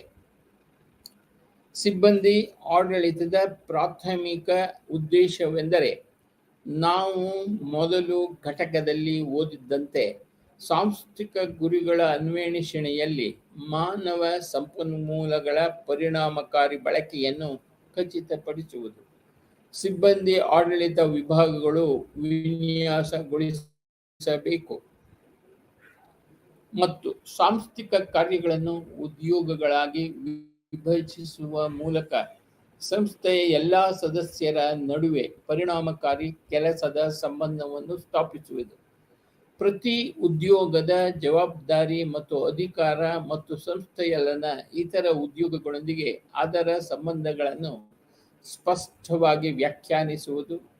ಸಿಬ್ಬಂದಿ ಆಡಳಿತವು ನೌಕರರಲ್ಲಿ ಬದ್ಧತೆ, ಒಳಗೊಳ್ಳುವಿಕೆ ಮತ್ತು ಸಂಸ್ಥೆಗೆ ನಿಷ್ಠೆಯ ಭಾವನೆಗಳನ್ನು ಉತ್ತೇಜಿಸಲು ಪ್ರಯತ್ನಿಸಬೇಕು. ಸೌಹಾರ್ದಯುತ ಸಂಬಂಧಗಳನ್ನು ಸ್ಥಾಪಿಸುವುದು ಗುರಿಯಾಗಿದೆ.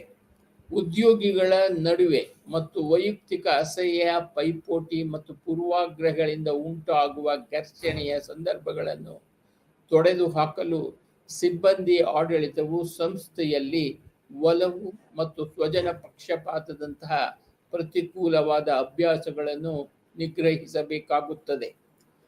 ನೇಮಕಾತಿ, ತರಬೇತಿ, ಬಡ್ತಿ, ಸೇವಾ ಷರತ್ತುಗಳು, ಉದ್ಯೋಗಿಗಳ ಕಲ್ಯಾಣ, ಉದ್ಯೋಗಿಗಳ ಸಂಬಂಧಗಳು ಮತ್ತು ನೈತಿಕತೆ ಮತ್ತು ಪ್ರೇರಣೆಯ ಪ್ರಕ್ರಿಯೆಗಳೊಂದಿಗೆ ನಿರ್ವಹಣೆಯ ವಿವಿಧ ಅಂಶಗಳ ಮೇಲೆ ಸಿಬ್ಬಂದಿ ಆಡಳಿತವು ಗಮನ ಹರಿಸಬೇಕಾಯಿತು. ತನ್ನನ್ನು ಪರಿಣಾಮಕಾರಿಯಾಗಿ ಮಾಡಲು ಅದು ತಕ್ಷಣದ ಮಧ್ಯಂತರ ಮತ್ತು ಬಾಹ್ಯ ಪರಿಸರದೊಂದಿಗೆ ಸಂಪರ್ಕವನ್ನು ಅಭಿವೃದ್ಧಿಪಡಿಸಬೇಕಾಗುತ್ತದೆ. ಸಂಸ್ಥೆಯ ಕಾರ್ಯಗಳು ಹೆಚ್ಚಾದಂತೆ ಸಿಬ್ಬಂದಿ ಆಡಳಿತದ ಜವಾಬ್ದಾರಿಗಳು ಸಹ ಹೆಚ್ಚಾಗುತ್ತವೆ. ಒಂದು ಬಾರಿ ಮತ್ತು ಒಂದು ಸ್ಟ್ರೋಕ್ ನಿರ್ಧಾರಗಳಿಂದ ಉಬ್ಬಿಕೊಂಡಿರುವ ಸಮಸ್ಯೆಗಳನ್ನು ಪರಿಹರಿಸಲು ಸಾಧ್ಯವಿಲ್ಲ. ದೊಡ್ಡ ವ್ಯವಸ್ಥೆಗಳು ಹೆಚ್ಚು ಸಂಕೀರ್ಣತೆಗಳಾಗಿವೆ. ಉದಾಹರಣೆಗೆ, ಸಚಿವಾಲಯಗಳು, ಇಲಾಖೆಗಳು, ವಿಭಾಗಗಳು, ಘಟಕಗಳು ಇತ್ಯಾದಿಗಳಾಗಿ ವಿಂಗಡಿಸಲಾದ ಭಾರತ ಸರ್ಕಾರವು ದೇಶದ ಸಂಪೂರ್ಣ ಉದ್ದ ಮತ್ತು ಅಗಲದಲ್ಲಿ ಹರಡಿದೆ. ಅದರಲ್ಲಿ ಲಕ್ಷಾಂತರ ಜನರು ಕೆಲಸ ಮಾಡುತ್ತಾರೆ. ಅವು ವಿಭಿನ್ನ ಶ್ರೇಣಿಯ ಹಂತಗಳಲ್ಲಿ ಕಾರ್ಯನಿರ್ವಹಿಸುತ್ತಿರುವ ಮತ್ತು ವಿವಿಧ ಕಾರ್ಯಗಳನ್ನು ನಿರ್ವಹಿಸುತ್ತವೆ. ಹಲವಾರು ಸೇವೆಗಳು ಮತ್ತು ಗುಂಪುಗಳಾಗಿ ಅವುಗಳ ವಿಭಜನೆಯು ಕೇಂದ್ರ ಸರ್ಕಾರದ ಸಂಪೂರ್ಣ ಕಾರ್ಯಪಡೆಯನ್ನು ರೂಪಿಸುತ್ತದೆ. ಪ್ರತಿಯೊಂದು ರಾಜ್ಯದಲ್ಲೂ ಬಹುತೇಕ ಇದೇ ಪರಿಸ್ಥಿತಿ ಇದೆ. ಸಿಬ್ಬಂದಿ ಆಡಳಿತವು ಈ ಎಲ್ಲ ಅಂಶಗಳನ್ನು ಪೂರೈಸಬೇಕಾಗುತ್ತದೆ. ಇದಕ್ಕೆ ಎಲ್ಲ ಹಂತಗಳಲ್ಲಿ ನಿರಂತರ ಮತ್ತು ನವೀಕರಿಸಿದ ನಿರ್ವಹಣಾ ಒಳಹರಿವು ಅಗತ್ಯವಿದೆ. ವಿವಿಧ ಹುದ್ದೆಗಳಿಗೆ ಮತ್ತು ವಿವಿಧ ಸಂಖ್ಯೆಗಳಿಗೆ ಅಗತ್ಯವಿರುವ ಮಾನವ ಶಕ್ತಿಯನ್ನು ನಿಯಮಿತವಾಗಿ ಪೂರೈಸಲು ಯೋಜಿಸುವುದು ಮತ್ತು ಒದಗಿಸುವುದು ಸರ್ಕಾರದ ಪ್ರಮುಖ ಕಾರ್ಯವಾಗಿದೆ. ಮಾನವ ಸಂಪನ್ಮೂಲಗಳ ಪ್ರತಿ ಸೂಕ್ಷ್ಮ ಘಟಕದ ನೇಮಕಾತಿ ಮತ್ತು ಬಳಕೆಯ ಪ್ರಕ್ರಿಯೆಯು ಪರಿಣಾಮಕಾರಿ ಸಿಬ್ಬಂದಿ ಆಡಳಿತಕ್ಕೆ ಕರೆ ನೀಡುತ್ತದೆ. ಅಂತೆಯೇ ಅಪೇಕ್ಷಣೀಯ ಕೆಲಸದ ಸಂಬಂಧಗಳನ್ನು ರಚಿಸುವುದು ಮತ್ತು ನಿರ್ವಹಿಸುವುದು ಸಿಬ್ಬಂದಿಯ ಭಾಗದಿಂದ ನಿರಂತರ ಪ್ರಯತ್ನಗಳ ಸರಣಿಯನ್ನು ಸಹ ಕರೆಯುತ್ತದೆ. ಸಿಬ್ಬಂದಿ ಆಡಳಿತದ ಜವಾಬ್ದಾರಿಯುತರು ನಿರಂತರವಾಗಿ ಅದನ್ನು ಸುಧಾರಿಸುವ ಕೆಲಸ ಮಾಡಬೇಕಾಗುತ್ತದೆ. ವೈಯಕ್ತಿಕ ಅಭಿವೃದ್ಧಿಗೆ ಸಂಸ್ಥೆಯು ಸೂಕ್ತ ಅವಕಾಶಗಳನ್ನು ಒದಗಿಸಿದರೆ ಈ ಎರಡು ಉದ್ದೇಶಗಳ ಸಾಧನೆ ಸುಲಭವಾಗುತ್ತದೆ.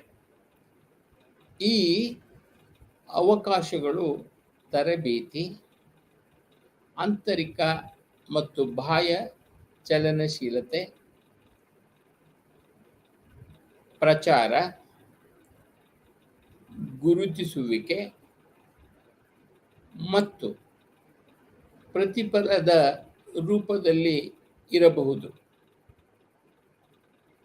ಅವರು ಬಲವಾದ ಪ್ರೇರಕರಾಗಿ ಮತ್ತು ತೃಪ್ತಿಕರವಾಗಿ ಕಾರ್ಯನಿರ್ವಹಿಸುತ್ತಾರೆ. ಅದಲ್ಲದೆ ಲಕ್ಷಗಟ್ಟಲೆ ಉದ್ಯೋಗಿಗಳ ವೇತನ ರಚನೆಯು ಆರೋಗ್ಯಕರ ಕಾರ್ಯವಾಗಿದೆ, ಏಕೆಂದರೆ ಪ್ರತಿ ವರ್ಗವು ಸಂಸ್ಥೆಯ ಉದ್ದೇಶಗಳಿಗಾಗಿ ನೀಡುವ ಕೊಡುಗೆಗಾಗಿ ಸಮರ್ಪಕವಾಗಿ ಮತ್ತು ಸಮಾನವಾಗಿ ಪರಿಹಾರವನ್ನು ನೀಡಬೇಕಾಗುತ್ತದೆ. ಇದು ಸಿಬ್ಬಂದಿ ಆಡಳಿತದ ಕೆಲಸವೂ ಸಹ ಆಗಿದೆ. ಕರ್ತವ್ಯದ ಸರಿಯಾದ ನಿರ್ವಹಣೆಯನ್ನು ನಿಯಂತ್ರಿಸಲು ಕಾರ್ಯಪಡೆಯು ಒಂದು ನಿರ್ದಿಷ್ಟ ಮಟ್ಟದ ಶಿಸ್ತಕ್ಕೆ ಒಳಪಟ್ಟಿರಬೇಕಾಗುತ್ತದೆ. ನಡವಳಿಕೆಯ ನಿಯಮಗಳ ರಚನೆ, ಶಿಸ್ತು ಕ್ರಮದ ಕಾರ್ಯವಿಧಾನಗಳನ್ನು ಹಾಕುವುದು, ನಿಯಮಗಳ ಜಾರಿ ಮತ್ತು ಸೂಕ್ತವಾದ ಕಾರ್ಯವಿಧಾನಗಳನ್ನು ಅಳವಡಿಸಿಕೊಳ್ಳುವುದು ಸಹ ಸಿಬ್ಬಂದಿ ಆಡಳಿತದ ಒಂದು ಭಾಗವಾಗಿದೆ. ಉದ್ಯೋಗದಾತ ಉದ್ಯೋಗಿ ಸಂಬಂಧಗಳು, ಜಂಟಿ ಸಲಹಾ ಯಂತ್ರೋಪಕರಣಗಳ ನಿಬಂಧನೆ ಹಾಗೂ ಜಂಟಿ ಸಲಹಾ ವ್ಯವಸ್ಥೆಗಳ ನಿಬಂಧನೆ, ನ್ಯಾಯ ನಿರ್ಣಯಕ್ಕಾಗಿ ಸಾರ್ವಜನಿಕ ಸೇವಾ ನ್ಯಾಯಮಂಡಳಿಗಳ ಸ್ಥಾಪನೆ, ಕಲ್ಯಾಣ ಕ್ರಮಗಳನ್ನು ಅಳವಡಿಸಿಕೊಳ್ಳುವುದು ಮತ್ತು ನೌಕರರಿಗೆ ನಿವೃತ್ತಿ ಪ್ರಯೋಜನಗಳನ್ನು ಪಾವತಿಸುವುದು ಇತ್ಯಾದಿಗಳು ಸಿಬ್ಬಂದಿಯ ಹೆಚ್ಚುವರಿ ಜವಾಬ್ದಾರಿಗಳಾಗಿವೆ. ಉದ್ಯೋಗದಾತ ಉದ್ಯೋಗಿ ಸಂಬಂಧಗಳು, ಜಂಟಿ ಸಲಹಾ ವ್ಯವಸ್ಥಿತ ನಿಬಂಧನೆ, ಜಂಟಿ ಸಲಹಾ ಯಂತ್ರೋಪಕರಣಗಳ ನಿಬಂಧನೆ, ತೀರ್ಪುಗಾಗಿ ಸಾರ್ವಜನಿಕ ಸೇವಾ ನ್ಯಾಯಮಂಡಳಿಗಳ ಸ್ಥಾಪನೆ, ಕಲ್ಯಾಣ ಕ್ರಮಗಳನ್ನು ಅಳವಡಿಸಿಕೊಳ್ಳುವುದು ಮತ್ತು ನೌಕರರಿಗೆ ನಿವೃತ್ತಿ ಪ್ರಯೋಜನಗಳ ಪಾವತಿ ಇತ್ಯಾದಿಗಳನ್ನು ಸಿಬ್ಬಂದಿ ಆಡಳಿತಕ್ಕೆ ಸೇರಿಸಲಾಗುತ್ತದೆ. ಕಳೆದ ಕೆಲವು ದಶಕಗಳಲ್ಲಿ ಸರ್ಕಾರಿ ನೌಕರರಲ್ಲಿ ಟ್ರೇಡ್ ಯೂನಿಯನ್ಗಳು ಅಂದರೆ ಕಾರ್ಮಿಕ ಸಂಘಗಳು ಹೆಚ್ಚಿವೆ. ಉದ್ಯೋಗದಾತ ಮತ್ತು ನೌಕರ ಸಂಘಗಳೆರಡೂ ಬಂದಿವೆ. ಸಿಬ್ಬಂದಿಯ ಅಗತ್ಯತೆಗಳು ಮತ್ತು ಸಮಸ್ಯೆಗಳನ್ನು ಮುಂಗಾಣಲು ಮತ್ತು ಅವರ ತೃಪ್ತಿ ಮತ್ತು ಸರಿಪಡಿಸುವಿಕೆಗಾಗಿ ಯೋಜಿಸಲು ಪರಿಣತ ಕೌಶಲ್ಯಗಳ ಅವಶ್ಯಕತೆ ಈಗ ಇದೆ. ಇದಕ್ಕೆಲ್ಲ ವ್ಯವಸ್ಥಿತ ಸಿಬ್ಬಂದಿ ಆಡಳಿತದ ಅಗತ್ಯವಿದೆ. ಹೀಗಾಗಿ ಪರಿಸರದಲ್ಲಿನ ಬದಲಾವಣೆಗಳೊಂದಿಗೆ ಸಿಬ್ಬಂದಿ ಆಡಳಿತದ ವ್ಯಾಪ್ತಿಯು ನಿರಂತರವಾಗಿ ವಿಸ್ತರಿಸುತ್ತದೆ. Need for reforms in personal administration. ಸಿಬ್ಬಂದಿ ಆಡಳಿತದಲ್ಲಿ ಸುಧಾರಣೆಗಳ ಅಗತ್ಯತೆ. ಸಂಸ್ಥೆಯ ಸಿಬ್ಬಂದಿಗಳು ಸಂಸ್ಥೆಯ ಕಾರ್ಯಕ್ಷಮತೆ ಮತ್ತು ಉತ್ಪಾದನೆಯ ಪ್ರಮಾಣ ಮತ್ತು ಗುಣಮಟ್ಟವನ್ನು ನಿರ್ಧರಿಸುತ್ತಾರೆ. ಸಂಸ್ಥೆಯ ಕಾರ್ಯನಿರ್ವಹಣೆಗೆ ಹಣ ಮತ್ತು ವಸ್ತುವಿನ ಕೊಡುಗೆಯು ಸಂಸ್ಥೆಯಲ್ಲಿನ ಮಾನವರ ಕುಶಲತೆಯ ಮೇಲೆ ಗಣನೀಯವಾಗಿ ಅವಲಂಬಿತವಾಗಿದೆ. ಉತ್ತಮ ತರಬೇತಿ ಪಡೆದ ಬುದ್ಧಿವಂತ ಮತ್ತು ಕಾಲ್ಪನಿಕ ಸಿಬ್ಬಂದಿಯೊಂದಿಗೆ ನಿರ್ವಹಿಸಿದರೆ ಕಳಪೆಯಾಗಿ ವಿನ್ಯಾಸಗೊಳಿಸಿದ ಯಂತ್ರಗಳು ಸಹ ಕಾರ್ಯನಿರ್ವಹಿಸಬಹುದು.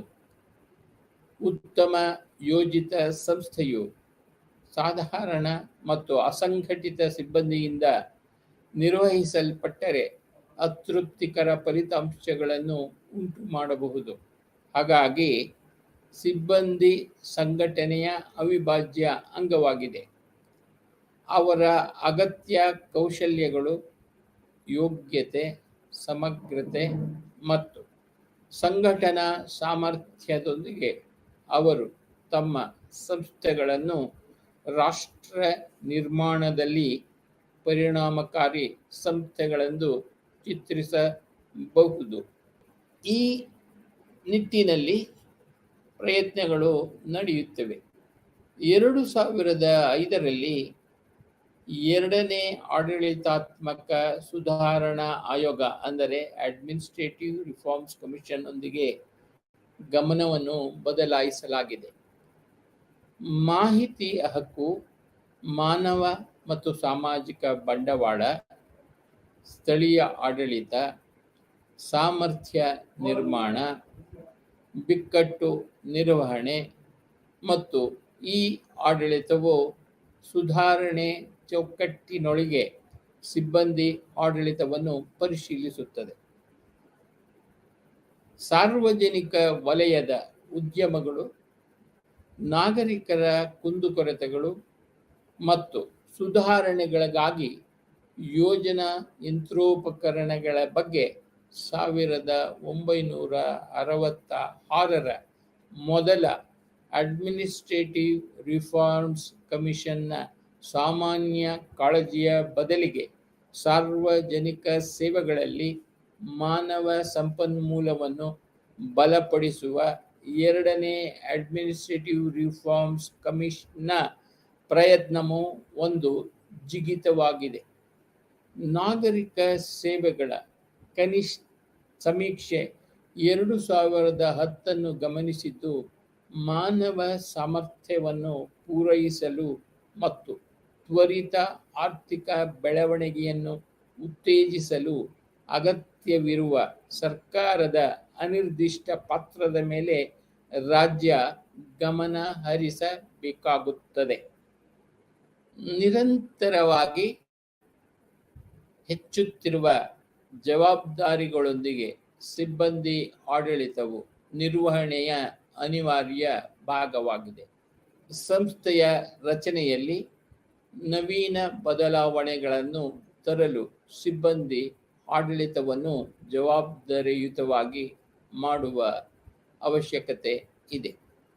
ಸಿಬ್ಬಂದಿ ಸಂಶೋಧನೆಯನ್ನು ಕೈಗೊಳ್ಳುವುದು ಮತ್ತು ವರ್ತನೆ ಸಮೀಕ್ಷೆಗಳನ್ನು ನಡೆಸುವುದು, ವೆಚ್ಚ ಪರಿಣಾಮಕಾರಿ ನೀತಿಗಳು ಮತ್ತು ಕಾರ್ಯಕ್ರಮಗಳನ್ನು ರೂಪಿಸಲು ಮತ್ತು ಸಂಸ್ಥೆ ಮತ್ತು ಪರಿಸರದ ನಡುವೆ ಸಕಾರಾತ್ಮಕ ಸಂಬಂಧವನ್ನು ಸ್ಥಾಪಿಸಲು ಸಿಬ್ಬಂದಿ ಆಡಳಿತವನ್ನು ಹೊಣೆಗಾರರನ್ನಾಗಿ ಮಾಡುವ ಅವಶ್ಯಕತೆ ಇದೆ.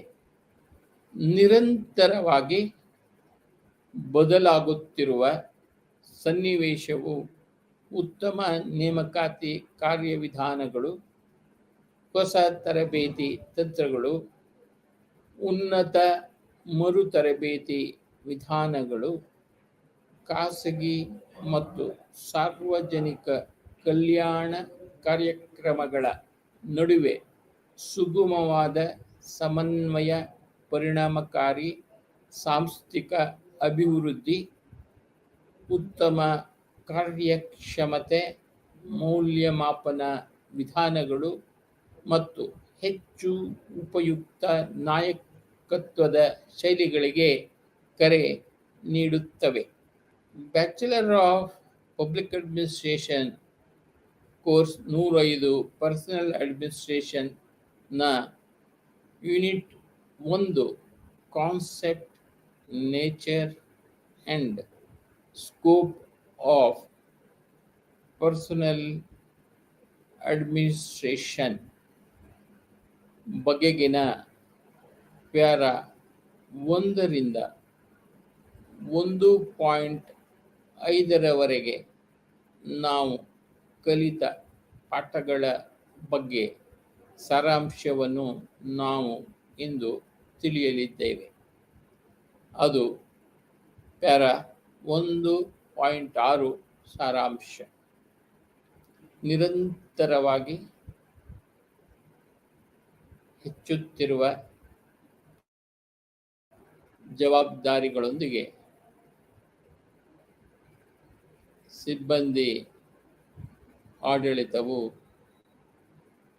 ಸಂಸ್ಥೆಗಳ ಅನಿವಾರ್ಯ ಭಾಗವಾಗಿದೆ.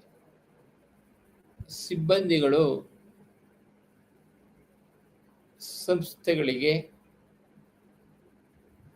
ಜವಾಬ್ದಾರಿಯುತ ನಿರ್ಧಾರಗಳನ್ನು ಆವಿಷ್ಕರಿಸಬೇಕಾಗುತ್ತದೆ ಮತ್ತು ಅವುಗಳನ್ನು ತೆಗೆದುಕೊಳ್ಳಬೇಕಾಗುತ್ತದೆ. ವ್ಯವಸ್ಥಿತ ಮತ್ತು ಹೊಸ ನೇಮಕಾತಿ, ತರಬೇತಿ ಮತ್ತು ವೃತ್ತಿ ಪ್ರಗತಿಯ ತಂತ್ರಗಳ ಮೂಲಕ ಇದು ಸಾಧ್ಯ. ಖಾಸಗಿ ಮತ್ತು ಸಾರ್ವಜನಿಕ ವಲಯದ ನಡುವಿನ ಸಮನ್ವಯ, ಉತ್ತಮ ಕಾರ್ಯಕ್ಷಮತೆಯ ಮೌಲ್ಯಮಾಪನ ಮತ್ತು ಪರಿಣಾಮಕಾರಿ ನಾಯಕತ್ವದ ಶೈಲಿಗಳು ಸಾರ್ವಜನಿಕ ಸಿಬ್ಬಂದಿ ಆಡಳಿತವನ್ನು ಸುಧಾರಿಸಲು ಬಹಳ ದೂರ ಹೋಗುತ್ತವೆ. ಯಾವುದೇ ಸಂಸ್ಥೆಯು ತನ್ನ ಸಿಬ್ಬಂದಿಯ ಅಗತ್ಯಗಳನ್ನು ಕಡೆಗಣಿಸಲು ಸಾಧ್ಯವಿಲ್ಲ ಎಂಬುದು ಸ್ಪಷ್ಟವಾಗಿದೆ. ಪ್ರತಿಯೊಂದು ಸಂಸ್ಥೆಯು ತನ್ನ ಸಿಬ್ಬಂದಿಯನ್ನು ತೃಪ್ತಿಪಡಿಸಬೇಕು. ಸಿಬ್ಬಂದಿ ಎಂದರೆ ಸಂಸ್ಥೆಗಳನ್ನು ಅಭಿವೃದ್ಧಿಪಡಿಸುವ ಮತ್ತು ವಿಸ್ತರಿಸುವ ಸಾಧನವಾಗಿದೆ. ನಾವು ಇನ್ನೊಂದು ಬಾರಿ ಸಾರಾಂಶವನ್ನು ತಿಳಿದುಕೊಳ್ಳೋಣ. ನಿರಂತರವಾಗಿ ಹೆಚ್ಚುತ್ತಿರುವ ಜವಾಬ್ದಾರಿಗಳೊಂದಿಗೆ ಸಿಬ್ಬಂದಿ ಆಡಳಿತವು ಸಂಸ್ಥೆಗಳ ಅನಿವಾರ್ಯ ಭಾಗವಾಗಿದೆ. ಸಿಬ್ಬಂದಿಗಳು ಸಂಸ್ಥೆಗಳಿಗೆ ಜವಾಬ್ದಾರಿಯುತ ನಿರ್ಧಾರಗಳನ್ನು ಆವಿಷ್ಕರಿಸಬೇಕು ಮತ್ತು ತೆಗೆದುಕೊಳ್ಳಬೇಕು. ವ್ಯವಸ್ಥಿತ ಮತ್ತು ಹೊಸ ನೇಮಕಾತಿ, ತರಬೇತಿ ಮತ್ತು ವೃತ್ತಿ ಪ್ರಗತಿಯ ತಂತ್ರಗಳ ಮೂಲಕ ಇದು ಸಾಧ್ಯ. ಖಾಸಗಿ ಮತ್ತು ಸಾರ್ವಜನಿಕ ವಲಯದ ನಡುವಿನ ಸಮನ್ವಯ, ಉತ್ತಮ ಕಾರ್ಯಕ್ಷಮತೆಯ ಮೌಲ್ಯಮಾಪನ ಮತ್ತು ಪರಿಣಾಮಕಾರಿ ನಾಯಕತ್ವದ ಶೈಲಿಗಳು ಸಾರ್ವಜನಿಕ ಸಿಬ್ಬಂದಿ ಆಡಳಿತವನ್ನು ಸುಧಾರಿಸಲು ಬಹಳ ದೂರ ಹೋಗುತ್ತದೆ. ಯಾವುದೇ ಸಂಸ್ಥೆಯು ತನ್ನ ಸಿಬ್ಬಂದಿಯ ಅಗತ್ಯಗಳನ್ನು ತಡೆಗಣಿಸಲು ಸಾಧ್ಯವಿಲ್ಲ ಎಂಬುದು ಸ್ಪಷ್ಟವಾಗಿದೆ. ಪ್ರತಿಯೊಂದು ಸಂಸ್ಥೆಯು ತನ್ನ ಸಿಬ್ಬಂದಿಯನ್ನು ತೃಪ್ತಿಪಡಿಸಬೇಕು. ಸಿಬ್ಬಂದಿ ಎಂದರೆ ಸಂಸ್ಥೆಗಳನ್ನು ಅಭಿವೃದ್ಧಿಪಡಿಸುವ ಮತ್ತು ವಿಸ್ತರಿಸುವ ಸಾಧನವಾಗಿದೆ. ಈ ಘಟಕದಲ್ಲಿ ಸಿಬ್ಬಂದಿ ಆಡಳಿತದ ಅರ್ಥ ಮತ್ತು ಸ್ವರೂಪದೊಂದಿಗೆ ನಾವು ಪರಿಚಿತರಾಗಿದ್ದೇವೆ. ಯುನೈಟೆಡ್ ಕಿಂಗ್ಡಮ್ ಮತ್ತು ಯುನೈಟೆಡ್ ಸ್ಟೇಟ್ಸ್ ಆಫ್ ಅಮೆರಿಕಾಯಂತಹ ಪಾಶ್ಚಿಮಾತ್ಯ ದೇಶಗಳಲ್ಲಿ ಸಿಬ್ಬಂದಿ ಆಡಳಿತದ ವಿಕಾಸ ಮತ್ತು ಬೆಳವಣಿಗೆಯನ್ನು ಘಟಕವು ಹೈಲೈಟ್ ಮಾಡಿದೆ ಮತ್ತು ಭಾರತದಲ್ಲಿ ಅದರ ಬೆಳವಣಿಗೆಯನ್ನು ಹೊರತಂದಿದೆ. ಘಟಕವು ಸಿಬ್ಬಂದಿ ಆಡಳಿತದ ವ್ಯಾಪ್ತಿ ಮತ್ತು ಈ ಪ್ರದೇಶದಲ್ಲಿ ಸುಧಾರಣೆಗಳ ಅಗತ್ಯವನ್ನು ಚರ್ಚಿಸಿದೆ. ಇದರೊಂದಿಗೆ ಬಿಪಿಎಸಿ 105 ಬ್ಲಾಕ್ 1 ಸಿಬ್ಬಂದಿ ಆಡಳಿತ ಘಟಕ 1 ಪರಿಕಲ್ಪನೆ, ಸ್ವಭಾವ ಮತ್ತು ಸಿಬ್ಬಂದಿ ಆಡಳಿತದ ವ್ಯಾಪ್ತಿ ಪಾಠವನ್ನು ಪೂರ್ಣಗೊಳಿಸಿದ್ದೇವೆ. ಎಲ್ಲರಿಗೂ ನಮಸ್ತೆ.